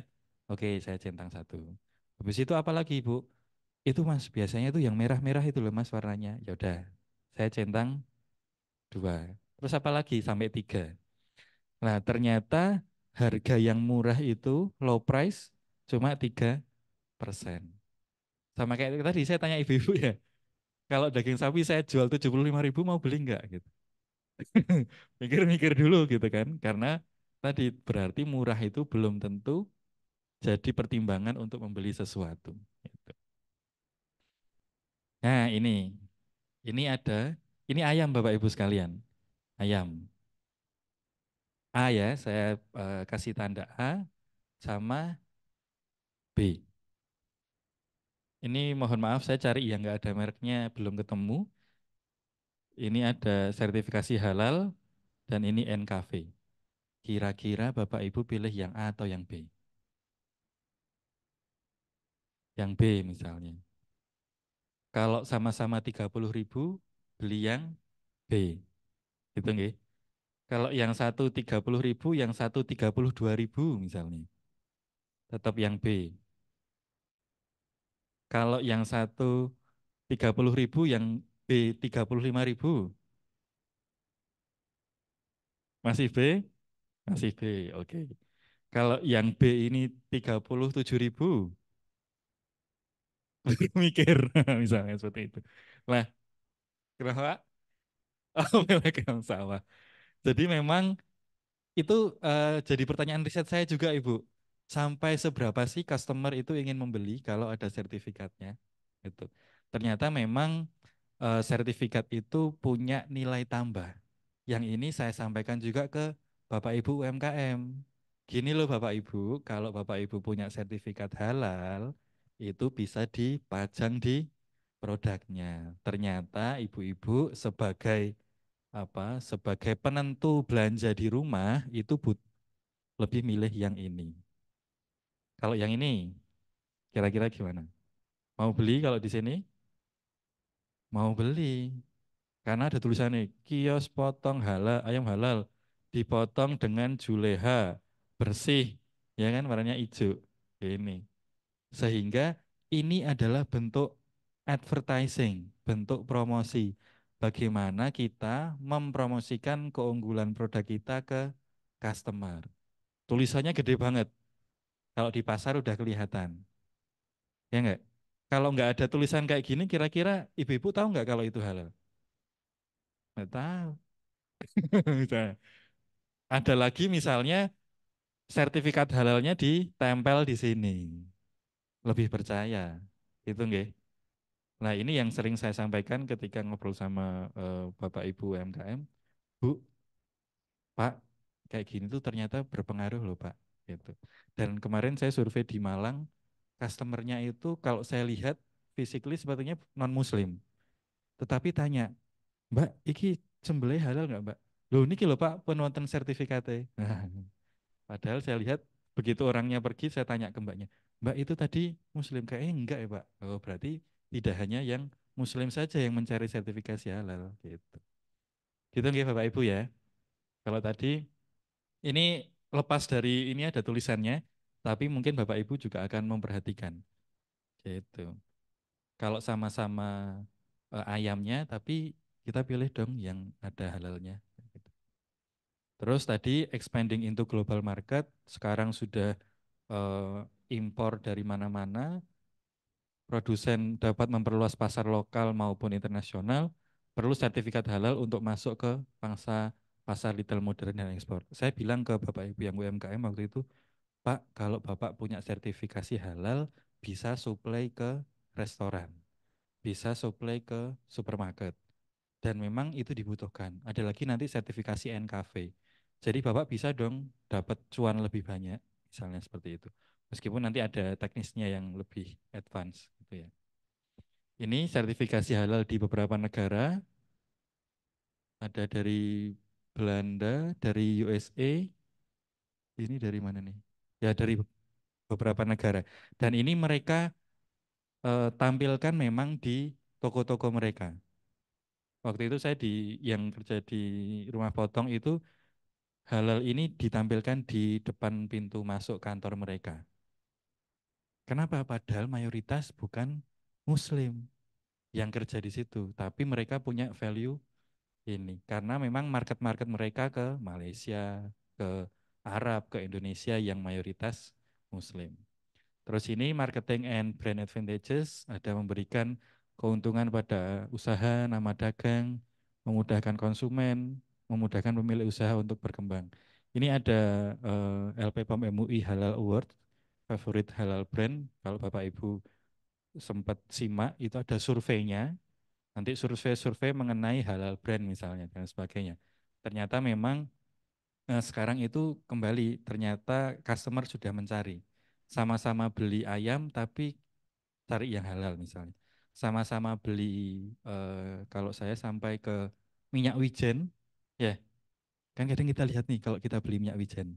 Saya kalau di tempat apa di supermarket itu saya cari, oh sama-sama minyak wijen carilah yang halal misalnya. Atau kecap ikan, karena saya sering masak, cari yang ada sertifikasi halalnya. Tapi memang ini ada tantangan dan hambatan. Ini Nyon Sewu, apakah Bapak Ibu sering lihat seperti ini di pasar? Ya, ada seperti ini ya, seperti ini. Kira-kira sama-sama ayam, sama-sama disembelih, apakah yang ini halal? Kalau berdasarkan kaidah yang disampaikan pekan-pekan kemarin, ini tidak halal Bapak Ibu. Karena pemotongannya tidak memutus 3 saluran. Terus matinya di mana? Matinya di tong pencabutan bulu. Gludak, gludak, gludak. Nah, matinya di situ. Bukan karena disembelih. Sehingga kalau Bapak Ibu, kalau Bapak teman-teman mahasiswa keangkringan beli kepala ayam, lah kok ketemu nih ini ki. Wes mending pilih tempe sama tahu aja misalnya seperti itu. Ya enggak? Ini juga mungkin ibu-ibu perlu tahu. Terkadang ya tadi kehalalan itu perlu kita cek juga. Oh, belum tentu nyon sewu. berjenggot, berkopiah, itu proses penyembelihannya sudah benar. Nah, tantangan dan hambatan tadi yang kita survei itu produsen merasa tidak membutuhkan sertifikasi halal, produsen merasa pengurusan sertifikasi halal susah dan membutuhkan biaya mahal. Ini yang saya dapatkan ketika saya survei ke lapangan. Akhirnya ini kami dari Fakultas Peternakan implementasi pendampingan sertifikasi halal dalam bisnis pangan. Ini kami melakukan pelatihan dan juga pendampingan ke beberapa UMKM waktu itu. Kita ada kerjasama dengan beberapa lembaga juga sampai mempunyai sertifikasi halal. Diajari ada yang buat NIB dan buat lain sebagainya. Ini mbak-mbak yang bantuin ada di sini juga. Fungsinya apa? Impian kami adalah memperbanyak UMKM yang punya sertifikasi halal, gitu ya. Ini salah satunya hasil proses pendampingan kami, ada rumah potong domba, kambing, itu sampai ada sertifikasi halal, ada julehannya juga, ada lain sebagainya. Kalau seperti ini kan dia jadi bisa supply ke akikoh misalnya. Dia bisa supply ke restoran, bisa supply ke catering. Kesimpulannya, sebelum kita diskusi, pemasaran produk peternakan sebaiknya memang menggabungkan unsur antara produk, price atau harga, place, dan promosi. Setelah itu, sertifikasi halal sebagai jaminan kehalalan produk itu berpengaruh ke minat beli konsumen, dan konsumen merasa lebih aman jika membeli produk yang punya sertifikasi halal. Itu nggih Bapak Ibu. Masih ada waktu buat diskusi, Pak? Ya, masih nggih. Monggo, mungkin ada yang ingin diskusi? Yang online juga boleh. Oke, monggo itu kayaknya ada ya. Gimana caranya? Oke, monggo. Yang offline dulu. Terima kasih Pak. atas kesempatan yang diberikan pada saya. Saya ingin menanyakan yang pendampingan itu, Pak, bisnis berbasis daging domba, misalnya sate gitu ya. Saya kebetulan punya kenalan, dia punya warung sate, sudah punya cabang 3 karena mau warisan usaha dari orang tuanya, tapi nggak punya halal, belum punya sertifikasi halal, dan dia belum tahu. Ya seperti tadi itu, mahal nggak Mbak? Katanya ke saya itu. Terus ngurusnya gimana? Nah itu yang saya tanyakan untuk teman saya itu. Oke, Terima maturun. kasih. Nama saya Bu Yupi, Pak. Bu Kayak Yuti. permen itu. Bu Yupi, oke. Baik sedikit. Jadi biasanya memang di Fakultas Peternakan kita akan menginformasikan Ibu. Misalnya batch keberapa nanti bisa tanya ke Ustadz Nantung atau Ustadz Yuni Erwanto. Biasanya kalau kemarin itu baru selesai di bulan apa nggih? Itu bersama bebarengan. Itu dibantu pengurusan sampai ke kita dampingi. Lah ada yang memang program itu kerjasama dengan perbankan, ada juga yang memang mandiri. Tapi intinya adalah kita membantu memberikan pendampingan sehingga tempat tersebut bisa tersertifikasi halal. Kebetulan dosen-dosen kami juga auditor halal, Ibu. Nah, nanti kalau untuk teknis bisa kontak ke teman-teman. Kan Ibu sampun juga tergabung di grup nggih. Nah, mungkin nanti teman-teman bisa berbagi informasi di situ. Gitu, Pak. Nggih. Kalau tidak ada Kalau tidak ada program pendampingan dari Faperta ini, terus kemana mau ngurusnya? biasanya kita ada di BP LPPOM MUI, itu juga ketuanya atau direkturnya Pak Dekan kami. Itu nanti ada proses pendaftarannya seperti yang tadi saya sampaikan, ada beberapa tahap seperti itu, atau bisa nanti mendaftar lewat online dulu, terus nanti ada surveinya. Gitu. Itu tidak masuk yang sehati ya Pak? Sehati saya dereng pirsa Ibu. Sehati ada lembaganya mungkin nggih. Sehati itu yang gratis itu loh Pak. Dari Kemenak. Sertifikasi halal gratis untuk UMKM. Oh, nggih ya. Sepertinya memang sekarang banyak pihak yang mempunyai program Ibu. Kalau kami waktu itu kerjasama dengan Bank Indonesia juga, kita membuat program, terus ada yang dari Kemenak dan ada dari beberapa pihak juga. Tapi intinya adalah pengen UMKM itu punya sertifikasi halal. Dan kan juga lembaga penilai halal itu macam-macam, tidak hanya LPPOM MUI. Ada swasta dan ada beberapa pihak yang lain. Tetapi biasanya memang harganya berbeda. Biaya yang dibutuhkan juga berbeda. Berapa Pak mungkin untuk kisarannya? Nah, kisarannya ini tergantung dari jarak survei. terus tergantung dari besar kecilnya usaha Ibu. Saya belum bisa menjawab karena memang beda-beda, range-nya beda-beda. Kalau untuk pendaftarannya kan lewat online bisa, tapi nanti ada misalnya skalanya seperti apa, terus yang disurvei itu jaraknya seperti apa, setelah itu nanti berapa sampel dan sebagainya. Gitu. Nanti mungkin bisa saya tanyakan ke yang Mungkin bisa berwajib. dalam skala ratusan ribu atau jutaan gitu. Kalau perusahaannya besar bisa jutaan Ibu, tapi kalau UMKM kemarin teman-teman ada juga yang cuma 2 juta, ada yang di bawah itu ada beberapa tahap gitu Ibu. Nanti Nyen Sewu, saya belum begitu detail, nanti bisa kami sampaikan, kami tanyakan. Oke, monggo Bapak. Terima kasih. Assalamualaikum warahmatullahi wabarakatuh. Waalaikumsalam. Ini eh, kalau yang masalah sertifikasi halal, kadang kita kan UMKM, kalau kita kan umpamanya ya produk nggak muter, itu kan kita jadi kesulitan untuk ibaratnya operasional kan gitu Pak. Nah itu sementara ini kalau eh, apa namanya sertifikasi halalnya baru proses, itu kan strategi kita sebagai UMKM tuh bagaimana kan gitu supaya tetap masih bisa berjalan untuk meyakinkan konsumen itu.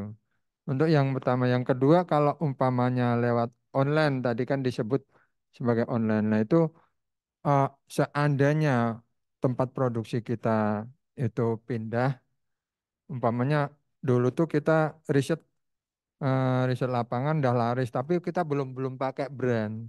Nah itu setelah itu kita pindah itu kita mulai berpikir seperti itu, tapi kan kita mulai dari awal konsumennya. Nah itu kan jadi kesulitannya di situ kemarin. Nah itu untuk edukasi konsumen konsumen awal tuh bagaimana gitu Pak. Oke, Untuk produk yang terima kasih. dijual apa Oke, Pak Nyen Sewu? ya Produk yang dijual apa? saya asinan buah untuk saat ini. Oke, asinan Nah, buah. terus untuk ini Pak, seandainya nanti sudah kita dapat sertifikasi halal, itu bisa nggak kita tambah produk? Karena saya riset ini baru yang saya riset bikin produk baru, tapi kayaknya saya belum belum puas gitu loh Pak untuk kualitasnya sehingga belum kita launching gitu. Sehingga itu nanti kalau umpamanya itu sudah jadi, itu untuk bikin sertifikasi halal itu apa harus bikin yang baru atau bagaimana Pak? Ya, makasih, terima kasih. Assalamualaikum warahmatullahi wabarakatuh. Waalaikumsalam warahmatullahi wabarakatuh. Matur nuwun, Pak. Jadi kalau tadi pertanyaan yang pertama adalah kalau kita mau pindah tempat produksi dari sebelumnya belum ada brand, terus kita kasih brand gitu nggih Pak nggih. Memang kalau untuk produk-produk tertentu kita perlu memulai marketing dari awal. Dari awal karena kemarin belum ada brand. Sehingga saya kalau mau beli, itu loh beli asinan buah. Yang mana? Nah, nggak bisa jawab. Karena belum ada sesuatu yang membedakan.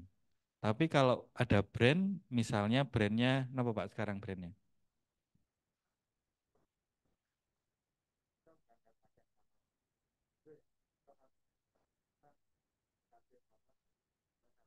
Nanas. Mhm.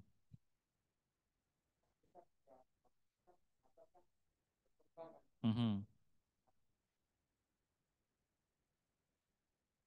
Ada namanya memang ya, ada tulisan nama gitu. Label, oh label aja. Nanas nggih Pak. Oke. Karena memang eh, merek atau logo itu untuk memudahkan pembeli juga Pak. Misalnya saya diminta ibu saya beli gula. Beli gula yang ini, merek tertentu kan saya akan lebih mudah mencari. Nah, sehingga merek itu bisa satu sisi di konsumen mempermudah, di sisi produsen mempermudah jualan juga. Strateginya apa ya? Berarti harus memulai mempromosikan dengan merek yang baru, dengan keunggulan-keunggulan yang baru misalnya. Atau misalnya Bapak proses penjualannya lewat reseller, berarti disampaikan bahwa ini produk yang sama dengan merek yang baru. Setelah itu kalau lewat online berarti kan ada video dan ada foto. Berarti bagaimana Bapak membuat video dan foto yang bisa meyakinkan konsumen bahwa mereknya baru, rasanya tetap, dan kalau halal tadi ya halal misalnya. Atau bisa juga sekarang lebih ke arah keamanan pangan. Bagaimana waktu membuat itu pakai sarung tangan, pakai masker, pakai apron. Orang akan lebih percaya bahwa oh, asinan buah yang saya beli itu bersih, sehat misalnya. Nah, seperti itu, Pak. Bisa pakai video, bisa pakai foto. Semisal nanti sertifikasi halal sudah keluar, bisa ditampilkan. Gitu. Mungkin ada logo kecil misalnya. Gitu. Nggih. Gimana, Pak? Nanti bisa diskusi di belakang, Pak Nabi. Nggih. Ini ada beberapa yang ingin bertanya, monggo silahkan.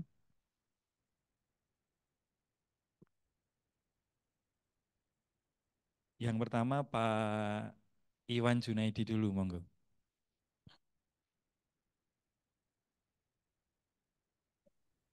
Assalamualaikum, Pak Tian. Waalaikumsalam warahmatullahi wabarakatuh. Oke, matur nuwun. Pak Tian, kalau tidak salah tangkap, tadi eh, dijelaskan bahwa sertifikasi produk halal sekarang itu sudah tidak ada kadaluarsanya ya. Nah, eh, misalnya saya kebetulan pengguna produk halal, suka sekali jalan-jalan, makan gitu ya. Nah, seandainya produk halal tersebut itu diperoleh katakan 5 tahun yang lalu. Nah, kalau tidak ada kadaluarsanya, bagaimana kami bisa menjamin artinya masa antara 5 tahun itu eh, terjamin lah kira-kira begitu. Matur nuwun, Pak Tian. Matur nuwun Bapak. Ini juga yang sempat menjadi poin diskusi. Memang sebaiknya ada pemantauan secara berkala, nggih. Maksudnya ketika memang sudah memiliki sertifikasi halal, ada pemeriksaan. Ada paling enggak kalau bahasa ininya diinspeksi lagi, apakah masih sama, apakah ada perubahan. Tetapi ketika tadi menyambung yang pertanyaan sebelumnya, kalau punya produk baru, ya berarti harus didaftarkan sertifikasi halal yang baru. Apalagi semisal produk tersebut produk olahan-olahan pangan, misalnya buat sosis, buat bakso yang bahannya bermacam-macam. Itu kalau pas proses sertifikasi halal kan harus dipastikan tepungnya, misalnya mericanya, garamnya, apakah itu sudah punya label halal atau enggak. Dan ketika nanti sudah berjalan bertahun-tahun, memang seyogianya ada pengecekan gitu Bapak, apakah bahan-bahan yang dipakai itu sama atau enggak. Tapi kembali itu menjadi harusnya menjadi tanggung jawab produsen ketika sudah punya sertifikasi halal, ya sudah saya berkomitmen untuk menjalankan SOP yang sudah sesuai dengan halal. Gitu Pak. Nanti mungkin bisa saya sampaikan ke yang berwenang. Kebetulan saya belum berwenang Pak. Saya bukan di LPOM UI, saya lebih sebenarnya ke marketing di kampus, cuma saya beberapa penelitian saya tentang halal, seperti itu. Begitu nggih, Pak Iwan? Nggih, matur nuwun. Monggo, ada beberapa pertanyaan lagi tadi.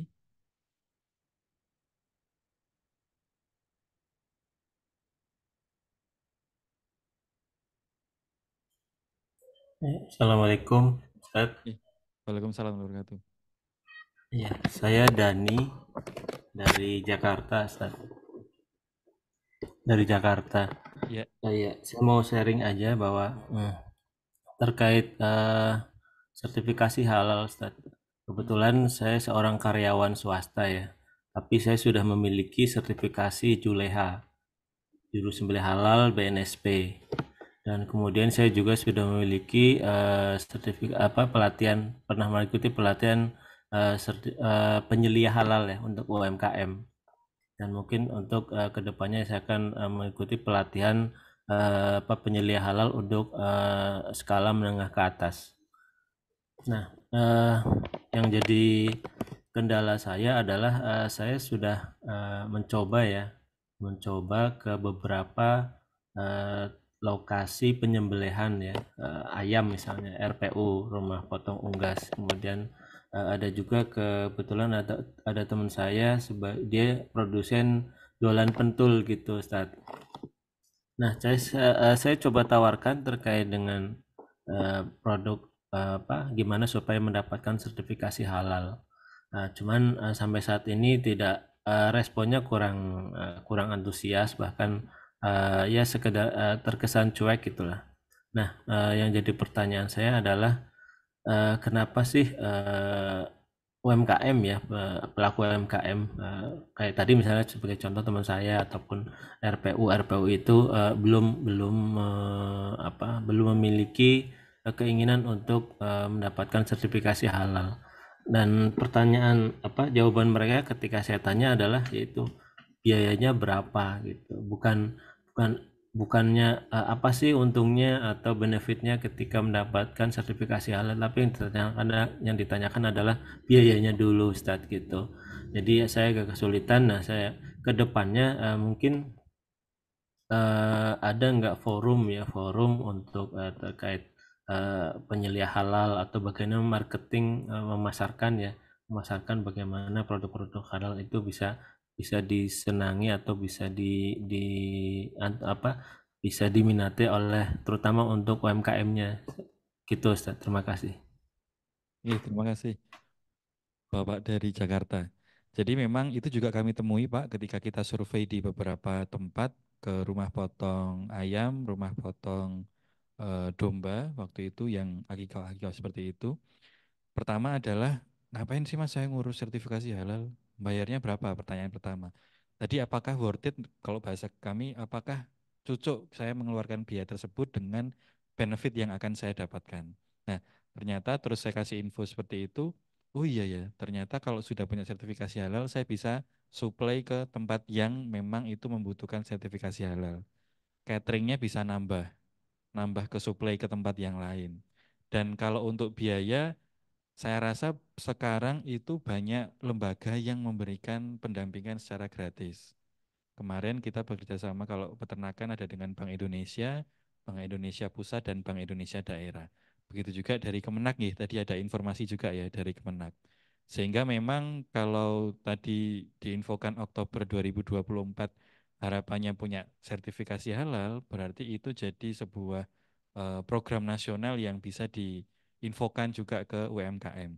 Dan kalau di Jogja ada juga Halal Festival yang itu saya rasa kemarin ada di JEC kalau nggak salah. Itu bagaimana UMKM halal itu mempromosikan produk-produk mereka sehingga customer atau masyarakat itu tahu, oh ini loh yang halal. Dan kalau di grup WA kami, Ustadz Nanung sering memberikan informasi produk-produk yang sudah tersertifikasi halal. Harapannya apa? Itu jadi ajang promosi sehingga yang punya sertifikasi halal menjadi lebih yakin bahwa saya bisa promosi lebih bagus sehingga customer bisa datang ke tempat saya gitu. Terus kalau masalah keengganan, saya rasa mungkin karena customer itu nggak nyari.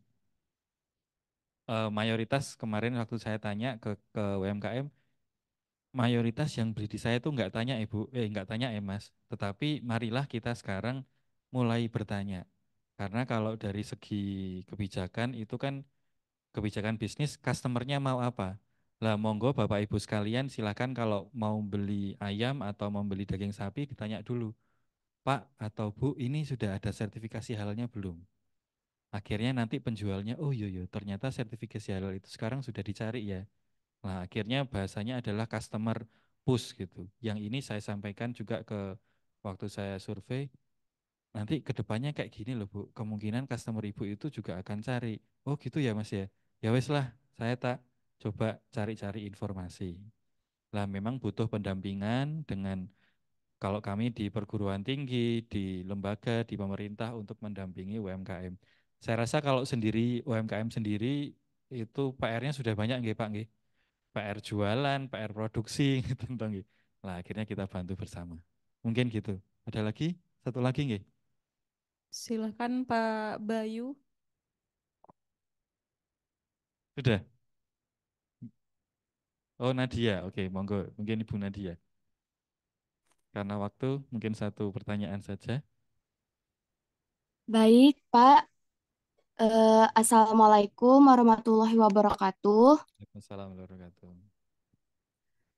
Saya Nadia ingin bertanya, bagaimana pandangan Bapak terhadap praktik jual beli makanan home industry atau buatan rumahan yang belum tersertifikasi halal, yang sedang marak Pak di Indonesia?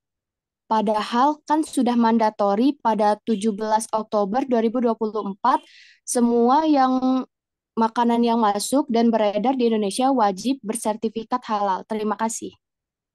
Ya, terima kasih Mbak Nadia. Ini sama di UMKM nggih, lebih ke usaha mikro. Kami juga waktu itu sempat mendampingi beberapa usaha teman-teman. Yuk kita coba belajar dulu ngurus sertifikasi halal. Yang dipikir ribet ternyata kalau kita biasanya metani atau mencoba memahami itu mungkin tidak seribet yang Bapak Ibu bayangkan. Karena kalau kita lihat di UMKM yang rumahan-rumahan itu bisa loh sebenarnya ngurus asalkan ada beberapa tahapannya. Misalnya teman-teman membuat nugget. Nah, nuggetnya itu daging ayamnya dari mana? Oh, saya biasanya beli di RPA yang punya sertifikasi halal. Terus tepungnya yang dipakai, terus habis itu merica, garam, itu kan sebenarnya sudah ada yang semua tersertifikasi halal. Nah, ketika sudah didaftarkan ke lembaga BPJPH, nanti akan disurvei, setelah itu bisa, kalau memang halal, bisa keluar sertifikasi halalnya. Dan kalau ada perbaikan, ya silahkan diperbaiki. Nah, kalau memang ini merupakan PR bersama memang Mbak, karena kemarin kami juga muter-muter di beberapa tempat itu saya rasa perlu effort yang besar ketika memang Oktober 2024 diterapkan dan misalnya ada denda dan lain sebagainya. Tetapi ya kita berusaha bersama gitu. Monggo ini masih banyak pertanyaan. Nah ini ada resto Jepang, resto Korea, apakah punya halal atau tidak gitu kan. Nah jadi gini, kalau memang banyak yang restoran seperti itu, kembali Bapak Ibu kan lebih percaya kalau ada sertifikasi halalnya nggih. Nah, monggo pilih yang seperti itu. Sudah banyak pilihan sekarang. Dan resto-resto pun sekarang yang besar sudah sering mempromosikan bahwa mereka punya sertifikasi halal. Bisa itu dipajang di dinding restorannya atau bisa di logo mereknya gitu. Sehingga customer bisa memilih. Misalnya ini daging babi alkohol dan sebagainya gitu. Kembali ke customer. Ketika Bapak Ibu lebih mempush produsen untuk mempunyai sertifikasi halal, maka mungkin mayoritas mereka akan memenuhi atau mencoba mengurus. Itu nggih Pak. Nyun sewu karena waktunya sudah melebihi jari jadwal, nanti bisa diskusi, bisa dikirim ke grup mungkin dari rekan-rekan panitia nanti bisa disampaikan ke kami. Mohon maaf apabila ada yang kurang berkenan. Saya cukupkan. Wassalamualaikum warahmatullahi wabarakatuh.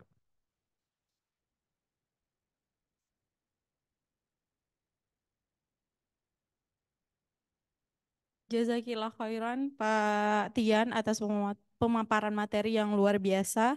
Karena waktu kita terbatas, kami mohon untuk peserta yang telah mengajukan pertanyaan untuk melanjutkan di grup WhatsApp.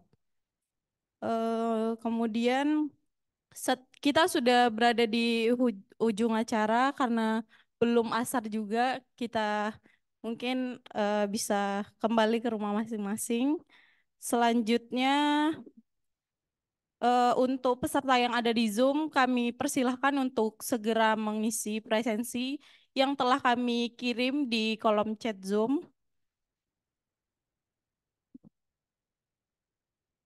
Baiklah, untuk itu saya selaku MC mohon maaf apabila ada kesalahan. Kemudian untuk mengakhiri pertemuan New Halal Class 2023 pada pertemuan ke-16, kita ucapkan hamdalah, alhamdulillahirabbil alamin, dan dilanjutkan dengan kafaratul majelis. Subhanakallahumma wa bihamdika asyhadu alla ilaha illa anta astaghfiruka wa atubu ilaik. Saya akhiri, assalamualaikum warahmatullahi wabarakatuh.